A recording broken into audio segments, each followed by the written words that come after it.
Hello बच्चों, आज के वीडियो में हम लोग कुछ इंपॉर्टेंट कन्वर्जन देखेंगे, जिसमें से पहला है आपका बेंजीन की अगर एल्किल हैलाइड से अवक्रिया कराई जाए तो क्या बनेगा। ठीक है, तो अगर हम लोग बेंजीन की एल्किल हैलाइड से अवक्रिया कराएं तो अवक्रिया में आपको सबसे पहले क्या करना है, बेंजीन का सूत्र लिखना है। और बेंजीन का सूत्र होता है C6H6। ठीक है, तो ये आपका हो गया बेंजीन। और इसके बाद में एल्किल हैलाइड का सूत्र होता है बच्चों RX। रिएक्शन होगी यहाँ पर प्रेजेंस में निर्जल AlCl3 के। ठीक है, तो निर्जल एल्युमिनियम क्लोराइड की उपस्थिति में रिएक्शन कराएंगे तो यहाँ पर आपका जो मेन प्रोडक्ट है वो बनेगा C6H5R। ठीक है, प्लस इसमें HX भी रिलीज होगा। तो ये जो आपका C6H5R है इसे हम लोग क्या बोलेंगे, इसे बोलेंगे एल्किल बेंजीन। ठीक है, तो कहीं ना कहीं यहाँ पर अगर हम लोग निर्जल AlCl3 की उपस्थिति में बेंजीन की अवक्रिया एल्किल हैलाइड से कराते हैं तो हमें प्राप्त हो जाता है एल्किल बेंजीन। ठीक है, अब इसके बाद में हम लोग अगर फिनाल की अवक्रिया मेथिल क्लोराइड से कराएं तो बच्चों फिनाल का सूत्र होता है C6H5OH। ठीक है, तो ये हो गया आपका फिनाल। और मेथिल क्लोराइड का सूत्र होता है बच्चों CH3Cl। और यहाँ पर भी प्रेजेंस में क्या रखेंगे, प्रेजेंस में रखेंगे एनहाइड्रस AlCl3। ठीक है, यानी निर्जल एल्युमिनियम क्लोराइड। और उसके बाद में रिएक्शन होगी तो यहाँ पर मिश्रण प्राप्त होगा आपका, ये देख सकते हैं,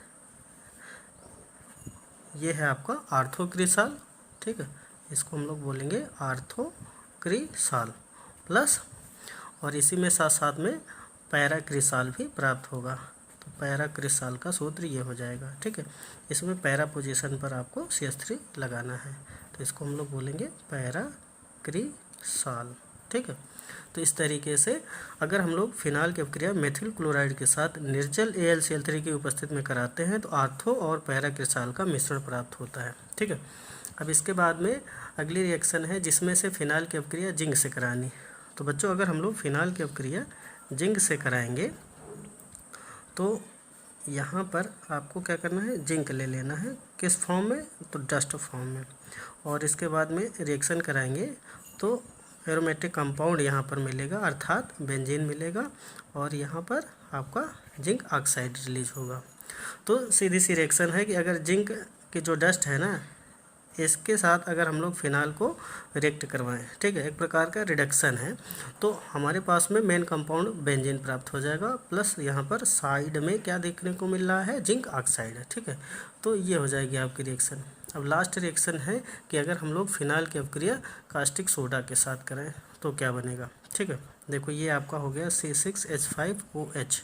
बच्चों ये हो गया फिनाल, और कास्टिक सोडा का सूत्र यानी NaOH, इसके साथ रिएक्शन कराएंगे तो यहाँ पर आपका बन जाएगा सोडियम फिनॉक्साइड, प्लस इसके साथ साथ आपका क्या रिलीज होगा, तो H2O। तो इसे हम लोग क्या बोलेंगे, इसे बोलेंगे सोडियम फिनॉक्साइड। ठीक, सोडियम फिनॉक्साइड। ठीक है, अब ये तो आप ऑलरेडी जानते हैं कि ये क्या है, फिनॉल। तो सही मायने में ये चार आपके इम्पोर्टेंट कन्वर्जन थे। अब आपको इनका रिवीजन कर लेना है, आपके लिए इम्पोर्टेंट सिद्ध हो सकते हैं। बच्चों वीडियो को लाइक करें, चैनल को सब्सक्राइब करें। Thank you.